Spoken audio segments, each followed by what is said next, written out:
YG's onto it. They send the rest of their members back to the mid, back to the top to try to defend. I think that was all part of the plan for Falcon. Little two-step there. Ogwin, I think, was just trying to go for the self-execute. He wanted to die to the turret instead of conceding over more goals, more XP to his opponents. But alas, they just found their number. I'd say if Falcons wasn't so sure that this was a fight that they were willing to go, they should have just conceded the purple. I think that was all in the hopes of maybe finding a good shot, but 12 minutes in, maybe after we check Haji's items, we'll know if they're ready. Because if yesterday's match, Game 3, between Team Spirit and Vamos, if that was any evidence that a late game Selena is still something to respect, then maybe there's still something left for Falcons. Maybe if they cross that threshold, what, 16, 17 minutes? Hey, good day. But the thing is, it's at 12 and a half. They do still have inhibitors. The fact they were able to slow down Lord number 1, we've seen this happen before. Right? As long as Falcons doesn't make a huge mistake, they can probably survive this push. The Falcons don't just want to survive the push, they might want to fight for the Lord itself. Slap TZ, checks the tri-bush. Whoop. This is a dance. And Yangon Galacticos' lineup is just much better built for it. Close battle dropped in. Kai's in a bad spot, will take some damage. Lolly, But Blink once again with a concealed play. Falcon knows they have to back off. Nice! Nice! Next on the chopping block, taken out. Flaco ရပြီ။ Ogwin တစ်ခါတည်းတဲ့ Cloud လည်းယူရတယ်တစ်ခါတည်း Face break ကောင်းလို့ဆိုတော့ Super Marco တစ်ခါတည်းရရှိသွားတယ်တဲ့ Nice! Haji's got to go back to base. Haji's ဆောင်းရမ်းကောင်းနေရောင်ကြီး all alone. We're not making it to 15 or 16, ladies and gentlemen. I believe it ends here. Yangon Galacticos are in the base. You thought ရတော်မှာတစ်ခါရဲ Game number 1ပွဲစဉ်မှာပါတစ်ခါတည်း YG Nice! 2 weeks in MSC and Yangon Nice! Galacticos continue their undefeated run. Choose out par. YG Falcons left reeling. Only 3 kills on the board. Yeah, that wasn't a game right လာ there. ရှုပ်နေလာရှုပ်နေတာ A statement of why we're here from YG, showing that, listen, no matter what, we are ready for this. And don't get me wrong, yesterday we saw games like this start and it went back and forth. And if anything we can tell from this game 1, we're definitely in for a series. As soon as Yangon found the ults on their 2 initiators, the Arlet and the Badang, it was all but over. Haji wasn't much of a threat. I hate to say it, but waiting for that final moment, waiting for you to be at the late game power spike might have been too much. That's expecting Yangon to just lay down and take it, but even against traps, even against the macro play that we know Falcons to be so good at, Yangon just said, no, we're not even starting. And yeah, well, Yangon did such a good job. A lot of times, a team like that, where they try to engage too much, they make some mistakes. But YG didn't make any mistakes. I do think we will get a bit more of a breakdown from the panel. Take it away, guys. Thank you, gentlemen. Ying continues to not die. Had 3 more kills to bump up that 20-something KDA.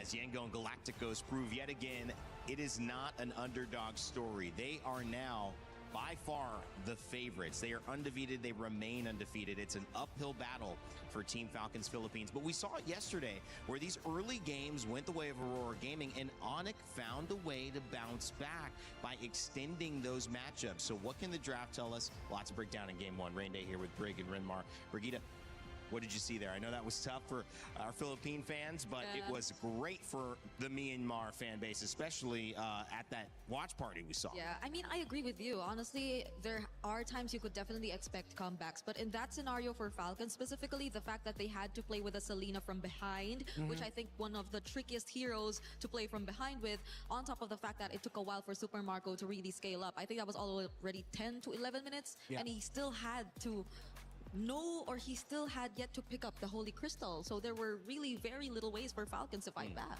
Yeah, once Falcons lost Turtle 2 in such a massive way, of course, with the beautiful combination of the Juicen, Arlot, and Badang together, up against a lineup that wants to get in your face and dive often, those 3 heroes have proven time and time again throughout history that they're great with breaking tempo and ruining your focus in team fights. Because in the moments where Ying would start dashing in with the Vengeance second skill with the Arlot, the target acquisition of Falcon starts to dip. You're wondering, okay, who are they actually going for? And without that Harith around, with all of the crowd control that Yangon has, Falcons just did not have the time and the damage to be able to win team fights. This was perfect drafting from Yangon, perfect gameplay, and that's why I'm putting them in such a high pedestal. Yes. I've complimented them more than I have Falcons heading into this matchup. Yeah, YG continued to dominate, and again, the stats will show it as well. This is a team that is not faltering. They have been given this huge focus on this tournament, and they are living up to the expectation, superseding it, to be honest. And you could tell just in this game that it's the real deal. I mean, we did see a record of only 5.57 average deaths for YG. And look at what And that goes they down this game. reflected here in this game. All deaths only being on Blink. So even if you think Falcons actually found a trade, quote unquote, I don't think you could really consider it to be on. Yeah, that's how you know that Yangon are playing on a different level right now. They understand the little nuances of the trading when it comes to the team fights. The moment their health bars go into a point where it could be risky for them to continue fighting, respecting that the Harith would show up, or suddenly a burst of damage coming out from the Barretts would be a turnaround focus for Falcons, they back off and then they re-engage. And don't you think that is the sign of why they have such high KDAs, why Ying's not dying, why so many people aren't dying? They know how to engage just enough, and they're not making any mistakes. That's hard to do. Exactly. They're tricky when it comes to the team fights. And again, as we mentioned, Falcons definitely felt that, and you could see it with their target acquisition in game. With how Coach Marv's and MGod as well have been able to draft this and set the game plan for the teams, you really cannot help but give all of the respect and the recognition towards the coaching staff of Yangon Galacticos and the players for executing it. I'm pretty sure that went exactly as how they discussed. I want to hear more of your thoughts, Brig, about the draft, about the game, whatever you picked up on, because YG take the win. Team Falcons Philippines looking to jump back in. I know you've got some Telestrator stuff prepped up for us. Okay. And this time, Rinmar is going to hold it for you. Yeah, all Look right. at this. Little role reversal here. Wow, Wow, how's it's it a feel? reverse of roles this time, so this is how it feels. Yeah, but I think I really want to start with my first clip here around this part, which I feel is a way that we really get to see how Falcons really made an effort to establish their early game presence across the map. And this is specifically because of the heroes that they had. You really get to see a Selena, a Hylos, which is, yes, there is some sort of AoE to it, but you really expect these two to work in combo to lock down a specific hero. So at least in the early stages of the game, it was really clear they really wanted to target down and just limit the movements of the jungler, of Han, across the map. You could see it here. There was enough information taken, and this was an engage that they tried to set up to just keep the momentum going, which fairly enough in this scenario really worked out for them. They were really able to block out especially this specific area, because Haji prior to this really threw out an arrow, and they were fully aware that Blink was going to come from this area and that was only Han here. You couldn't really just expect Kaiser to do much either on the Jusin, so they just really went in for this engage. And you would have thought that this is already Falcons just stepping on the gas, just continuing to put the pressure on. But I believe this is what really mattered the most. The moment that you got to see this engage and this perfect layering, because mind you, if we would also pull it a bit back, they weren't really able to take note of the fact that, what is this? Of the fact that Blink was just in this brush, and that the attempt would come from both Blink as well as Ying at the same time. This was something they really weren't able to anticipate, and if you really take a closer... Where's the play button? I know what you're trying to do. If you just Give us a at second, home, let's if you just move your face closer to the screen, it'll look like she's zooming it in. It's okay, Brig. Guys, this is live. This is what we love about How did live you lose the entertainment. play button, Bree? She's Play button, bro. deleted buttons. Hey, where did it go? Okay, maybe we just do not click on it anymore and just move on to the next clip. But Yeah, that was yeah. really the point of the play, essentially.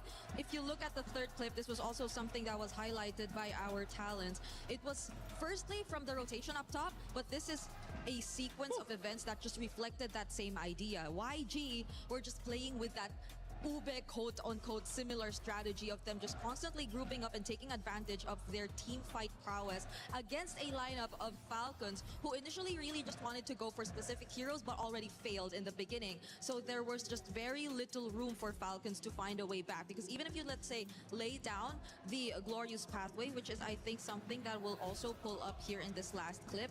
Yes, it was Falcon starting it through the glorious pathway, but the massive and big setup, which really should have came in from Flap, did not really come out. It took a while, and it was enough room for YG to already set up the team fights in their favor. And I think that's really was a bit of contradicting ideas that you get to see from the Falcons, because at the same time you would really want them to go in and be proactive with it, but there was just no damage to complement it as well, and it was a tough task to accomplish considering that they've already pretty much let go of their win conditions in the first few minutes of the game. Yeah. And with the play the Brigadier showed earlier, it was also another point to add on to just how well they're fighting, because Blink was perfectly marking where Super Marco could have come from through the mid lane bush, just when they thought that Falcons had an angle where they can drop in a Zaman Force, sandwiching the members of Yangon Galacticos. Yangon Galacticos already read it perfectly. It was a great showcase, I think, of Yangon Galacticos finding their rhythm. And of course, we're going to get that game up to you next in just a moment. We're going to start that draft. But my question that I want to raise to you is, was this really a dominant draft? Because to me, I think there was just one thing that was pressured differently than most other drafts we've seen, which is the roam position. Yeah. We got really deep into that roam pool. We saw Atlas, we saw Glue, we saw Marcel, we saw Belleric, we saw Minotaur. We saw so many different options in that spot banned that it forced the Hylos.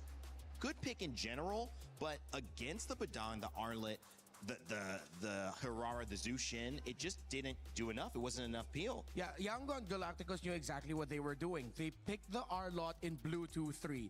They banned the Gata Kacha that we expected That's to come right, in earlier Gata Kacha. in the draft, and the Minotaur, because they knew that the Gata Kacha could have been the pick that would have messed up their lineup a little bit more. Hylos' stun is singular. Gata's stun is for a group. Up against all of the dive, especially with an R-Lot around, would have messed them up. That's why we were expecting a Gata Kacha to come in earlier. Wait, let me ask, because they went and picked Nolan earlier, and they could have flexed that later because they already knew the Harara was picked, but they wanted to kind of hold their cards to their chest. Yeah. But that ended up being a mistake because Gata Kacha wasn't available by then. Yeah, I think now for Falcons, one thing that they can be prioritized is, as much as we put a lot of respect on the Selena of Haji, I think Yangon are ready for it. Yeah. You can change that up to an earlier Eudora. You pick your roam mid earlier, and then you play for the sides. Because the focus of Yangon Galacticos and how good they are is because of their great pickups in the side lanes. They put a lot of stability in the mid lane, yes. But if you match that with your own stability with a little bit more chances for